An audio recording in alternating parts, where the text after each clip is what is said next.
ಕರ್ನಾಟಕದ ಮಹಾತಾಯಿ ಅಂಥ ಮಹಾತಾಯಿನ ಇವತ್ತು ನಾವು ಕಳ್ಕೊಂಡಿದ್ದೀವಿ. ಬಹುಶಃ ದೇವೇಗೌಡರ ಒಂದು ಹೆಜ್ಜೆ ಹೆಜ್ಜೆಗೂ ಒಡನಾಡಿಯಾಗಿ ಅವರ ರಾಜಕೀಯ ಪಯಣ ಯಶಸ್ವಿ ಆಗಬೇಕಂದ್ರೆ ಅದರ ಸ್ಫೂರ್ತಿ, ಅದರ ಒಂದು ಬೆಳಕು, ಅದರ ಒಂದು ನಂದಾದೀಪ ಅಂತ ಯಾರಾದರೂ ಇದ್ದರೆ ಅದು ಚೆನ್ನಮ್ಮಾಜಿ ಅಂತೇಳಿ ಹೇಳಲೇಬೇಕಾಗ್ತದೆ. ಬಹುಶಃ ಅವರ ಸರಳತೆ, ಸಜ್ಜನಿಕೆ, ದೈವಿಕ ಹಿನ್ನೆಲೆಯಲ್ಲಿ ಅವರು ಮಾಡಿದಂಥ ಪೂಜಾ ಕೈಂಕರ್ಯಗಳು ಎಲ್ಲವನ್ನೂ ಕೂಡ ದೇವೇಗೌಡರು ಸಾಹೇಬ್ರನ್ನ ಇಷ್ಟು ದೊಡ್ಡ ಉನ್ನತ ಮಟ್ಟಕ್ಕೆ ತೆಗೆದುಕೊಂಡು ಬಂದಿರತಕ್ಕಂಥ ಒಂದು ವಿಚಾರ ಅದು.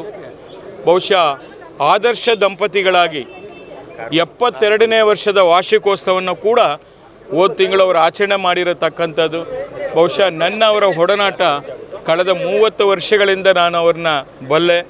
ಯಾರೇ ಬರಲಿ ಸರಳತೆಯಿಂದ ಮನೆಗೆ ಬರಮಾಡಿಕೊಂಡು ಅವ್ರಿಗೆ ಎಲ್ಲ ರೀತಿಯಲ್ಲಿ ಬನ್ನಿ ಗೌರವದಿಂದ ಮಾತಾಡಿಸಿ ಊಟ ಕೊಟ್ಟು ಅವರಿಗೆ ಲಕ್ಷಾಂತರ ಜನರಿಗೆ ಅನ್ನಪೂರ್ಣೇಶ್ವರಿ ಅಂತ ಹೇಳಬೇಕಾಗ್ತದೆ. ನಾನು ಅಪ್ಪಾಜಿ ಕ್ಯಾಂಟೀನ್ ಮಾಡಲಿಕ್ಕೆ ಕೂಡ ಅವರೇ ನನಗೆ ಸ್ಫೂರ್ತಿ. ಬಡವರಿಗೋಸ್ಕರ ಏನಾವುದೊಂದು ಮಾಡಿ ಅನ್ನ ಕೊಡುವಂಥ ಕಾರ್ಯಕ್ರಮ ತನ್ನಿ ಅಂತ ಹೇಳಿ ನನಗೂ ಕೂಡ ಉರಿದುಂಬಿಸಿ ನಾನು ರಾಜಕೀಯ ಬರಲಿ ಕೂಡ ಚೆನ್ನಮ್ಮಾಜಿಯವರೇ ಕಾರಣ. ಅವರು ಕೂಡ ಅಷ್ಟೊಂದು ನನಗೆ ಬೆನ್ನು ತಟ್ಟಿ ಬನ್ನಿ ಮುಂದಕ್ಕೆ ಬನ್ನಿ ಸೇವೆ ಮಾಡಿ ಅಂಥೇಳಿ ನಮಗೆಲ್ಲರಿಗೂ ಕೂಡ ಒಂದು ಸ್ಫೂರ್ತಿಯನ್ನು ತುಂಬಿಸಿ ಮಾಡಿದ್ದಾರೆ. ಬಹುಶಃ ನಾನಂತ ಈ ಒಂದು ನೋವನ್ನು ತಡ್ಕೊಳಕ್ಕಾಗಲ್ಲ. ಚೆನ್ನಮ್ಮಾಜಿ ಚಾಟಿ ಚೆನ್ನಮ್ಮಾಜಿಯವರೇ, ಇನ್ನೊಬ್ಬರನ್ನ ಊಹೆ ಮಾಡೋಕ್ಕೂ ಸಾಧ್ಯ ಇಲ್ಲ. ಅಂಥ ಒಂದು ಚೆನ್ನಮ್ಮಾಜಿಯನ್ನು ಇವತ್ತು ನಾವು ಕಳ್ಕೊಂಡಿದ್ದೀವಿ. ನಾವೆಲ್ಲರೂ ಕೂಡ ನೋವಲ್ಲಿದ್ದೀವಿ. ಆ ನೋವನ್ನು ಭರಿಸುವಂಥ ಶಕ್ತಿ ನಮ್ಮಂಥ ಆರ್ಡಿನರಿ ಕಾರ್ಯಕರ್ತರು ನಾವು JDSಗೆ ನಮಗೇ ಇಷ್ಟು ನೋವಾಗಿದ್ದರೆ ಆ ಕುಟುಂಬದ ಸದಸ್ಯರಿಗೆ, ಆ ಕುಟುಂಬವನ್ನು ನಿರ್ವಹಣೆ ಮಾಡ್ತಾ ಇರತಕ್ಕಂಥ ದೊಡ್ಡಗೌಡರಿಗೆ ಯಾವ ಮಟ್ಟಕ್ಕೆ ಇರುತ್ತೆ ಅನ್ನೋದನ್ನು ನಾವು ಊಹೆ ಮಾಡೋಕ್ಕೂ ಆಗಲ್ಲ.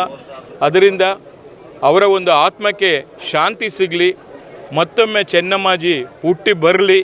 ಆ ಒಂದು ನೋವನ್ನು ಭರಿಸುವಂಥ ಶಕ್ತಿ ಎಲ್ಲರೂ ಅವರ ಅಭಿಮಾನಿಗಳಿಗೆ, JDS ಪಕ್ಷದ ಕಾರ್ಯಕರ್ತರಿಗೆ, ಅವರ ಕುಟುಂಬ ಸದಸ್ಯರಿಗೆ ಎಲ್ರಿಗೂ ಕೊಡಲಿ ಅಂತೇಳಿ ನಾನು ಭಗವಂತನಲ್ಲಿ ವಿಶೇಷ ಪ್ರಾರ್ಥನೆ ಮಾಡ್ತಾಯಿದ್ದೀನಿ.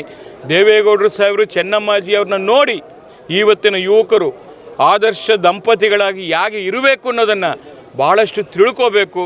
ಅವರ ಒಂದು ಕಳಂಕರಹಿತ ರಾಜಕಾರಣ ಎಲ್ಲವನ್ನೂ ಕೂಡ ನಾವು ಅವರಿಂದ ಭಾಳ ಕಲಿಬೇಕಾಗಿದೆ ಅಂಥೇಳಿ ಈ ಸಂದರ್ಭದಲ್ಲಿ ನಾನು ಹೇಳಲಿಕ್ಕೆ ಬಯಸ್ತಾ ಇದ್ದೀನಿ.